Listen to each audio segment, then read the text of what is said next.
Here we go with a little bit more of best practices discussion concerning first generation champions. And as always, I have my trusty representative here, which is our text, along with related ones as I've described.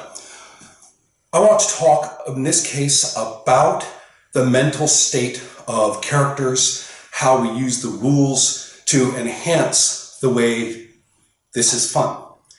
Another way to look at it is before thinking about my attitude toward superhero comics and how much I dislike mind control as a plot device, and thinking about role-playing and how much I dislike somebody seizing my character and saying, oh, your guy does this now.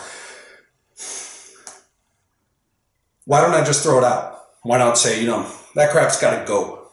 No fun. Let's take a look, see what we can do, arrive at some best practices that are not hand-waving. First things first, we'll be legalistic. Take a look at the rule itself. Right here. Nice little box. The usual multiple effect, 1 times, 2 times, 3 times, 4 times the target's ego. Bearing in mind this is after ego defense, if any, and bearing in mind as well that ego is not always the highest score. It is expensive and not particularly useful unless you are specializing in it. It's not that uncommon to have your studly hero running about with an ego of 10. Therefore, beware. Mind control can hammer you. Let's take a look at how. 1 times the target's ego. Actions you're inclined to do anyways. We are presuming that for the mind control to matter, that it is not something the target is doing, but perhaps something that the target is inclined to do based on their previous behavior, based on psychological limitations, and they happen not to be doing it for some other reason perhaps at the moment. 2 times. Will perform actions he wouldn't mind doing. All right, that's actually pretty similar. I would consider them almost identical. We can treat them as, that fine line may not matter to us whatsoever in play. So let's just treat all the way up to 2 times the target's ego as this, as a behavior, is not something that would surprise anybody who knew that character anyway. And that the mind control may be saying, do it as opposed to not doing it in the moment, but it's not something, again, that would make you say, wow, that's not like you. You look at the person subjected to the mind control and you go, well, that could have happened anyway. 3 times is where things get a little dicier. The target will perform actions he's normally against doing, and to take it up to 4, target will perform actions he's violently opposed to doing. Normally against and violently opposed to. 3 times ego and 4 times ego respectively. What are we talking about? Here is where the mind control turns into these things like, attack your teammates with whom you have good relations. I'm not talking about a teammate that you would backhand anyway because they're annoying or you think they're wrong a lot, but rather a teammate with whom you feel solidarity and have perhaps risked yourself for and things like that. That would probably be in the category 4. To say, well, there's your bosom buddy teammate, go and attack, basically, and not little like one die tap, but, attack them as if you would attack a foe. This is something you would ordinarily violently oppose. Got to get a level 4 for that. Number 1. Number 2. Just against? How much against? Voting against? Mild objection against? Without making that hard, let's again use the metric of somebody will look at your character and say, that doesn't sound like you. Someone will look at your character, perform that action, and say, I've never seen you do something like that before. And in the case of the level 4, that is something I have seen you, or am very justified in thinking that you fight to prevent someone else from doing. So those are pretty good metrics. They're based quite strongly on others' view of your character, but let's give some credence to that and say other people's knowledgeable view of your character. All right, so now we have some criteria for just how much, for example, the game master playing a particularly nefarious character whose eyes glow and they gesture and say, "Thou shalt do this," and you go, right, and you go do it. What are some of the criteria for what those may be? That said, none of that actually addresses whether this is fun in play. It all has to do with how the character responds and is expected to respond afterward.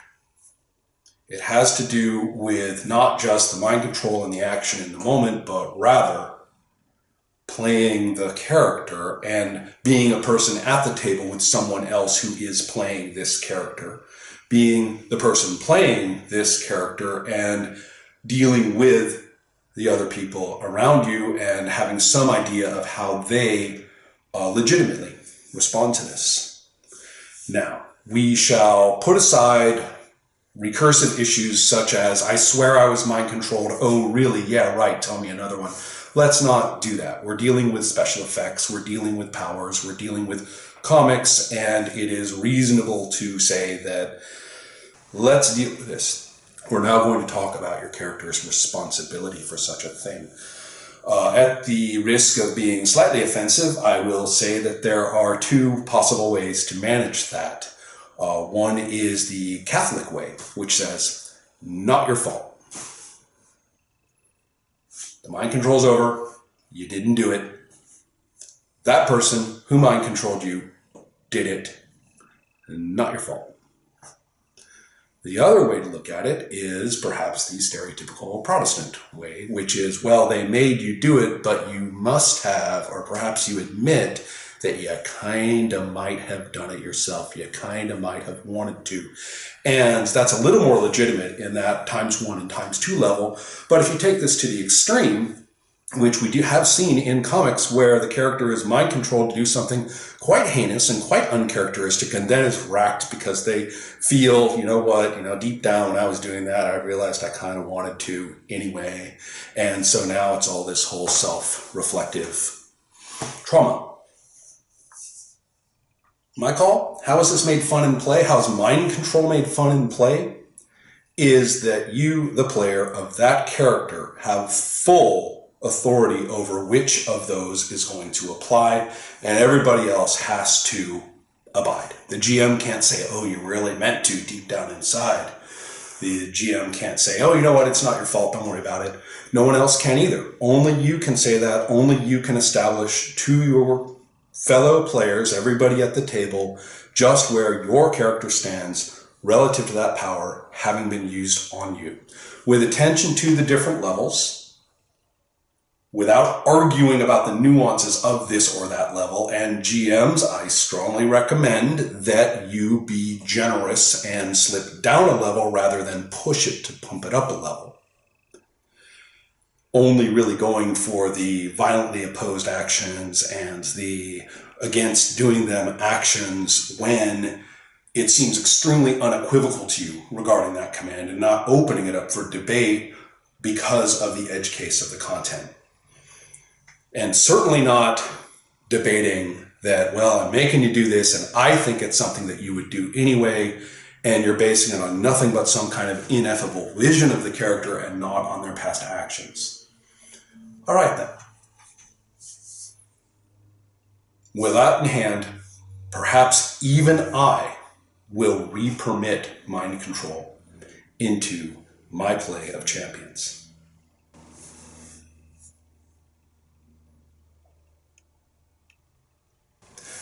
Now, the second topic you may have noted is related, because I actually mentioned it a little bit briefly in the middle of it there, which is psychological limitations. Here we're not talking about powers at all. We're talking about disadvantages on the sheet. And ever since such things have entered role-playing back in the very, very late 1970s, of which Champions is the most visible example, we have struggled with such things on the sheet. Code versus Killing being a fine example with difficulties of its own. Let's stay away from that swamp for the moment and stay in the clearer waters of other psychological limitations. Things like doesn't like red. No, we're talking about psychological limitations, not preferences, not quirks, not characterization at simply a casual level. We're talking about things your character cares about, or you have stated my character cares about. Disadvantage, right? That's supposed to be a disadvantage. It's supposed to make you limited in what you play. You say, oh, okay, well, I can't walk through that behavioral door because, I bought that disadvantage and I got the points, and I guess this is the price I pay for the rest of the time I play this character. Let's get away from that view toward the disadvantages in general, but in this case, especially for psychological limitations. Let's flip it around and say that you took those psychological limitations because this is the character that you wanted to play. That you look at the 2 or 3 or however many of them and you say, I get it. That is actually a pretty good space of what I like to do with this character, what I will like to do with this character, that I will perhaps put to the test to see whether I like to do it playing this character. And with those looking at you on the sheet, let's take a look at how they relate to your character's behavior in the moment. It's supposed to be rated. It's interesting. Technically, it's not about the extremity of the behavior in question. It is about the extremity of your character's commitment. So I suppose we could put some extreme position and rate it from 5, 10, 15, 20, etc. In practice, one finds that the more extreme positions tend to be felt and rated more extremely in terms of intensity as well. So let's bear in mind that there's a certain convergence there. One tends not to, for example, be 5 points for having some kind of extraordinarily hardcore political position. It tends to be the other way around. The intense position tends to be rated very highly because to hold that position in the first place requires intense commitment to it, or at least it seems so in terms of one's character. So that said, we'll get kind of an idea about how they're rated and the different ways why. Technically you could hold a fairly mild position in terms of content, but hold it very, very, very extremely. And that makes a little bit more sense. It makes your character kind of eccentric. You care about, Flag Day that much? Really? Who takes all kinds? With this in mind, looking at these psychological limitations, the real question is, can I deviate? Can I kill this guy this time? There I go again with the CBK. Again, reining myself in from going over in that direction. Let's just look. I hold a point of view. We can always take patriotism as a good one. We can take even the interesting one of law abiding and say, well, let's take it as a default that our characters, other things being equal, are reasonably law-abiding, and, then you don't find them driving down the left side of the road gratuitously all the time and stuff like that. We'll take that as law-abiding and it's sort of default, no points, and then say, let's rack it in, so that somebody at 20, and however inconceivable it may be above, is really intense about law-abiding, believes in these laws, believes in their constructive qualities. And so we're describing, your character's more intense held positions that they usually display through actions. Okay, then, the problem remains. In play, just how much does it count in terms of the constraints on your actions? And I'm going to say, given at least some reasonable grounds for not doing that.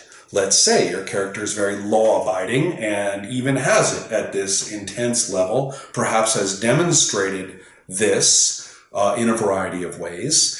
And sure enough, there's, fleeing Dr. Mucus, and you pull up to the stoplight in your jet car and it's a red light.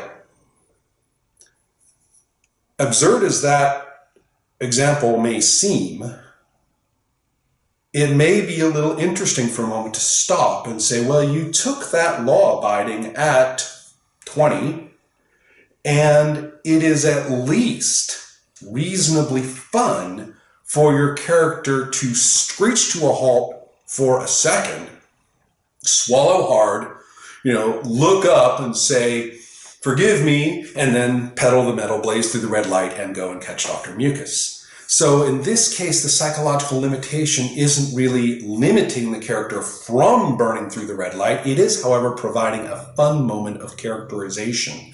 And as such, the limitation on the sheet is about opportunity.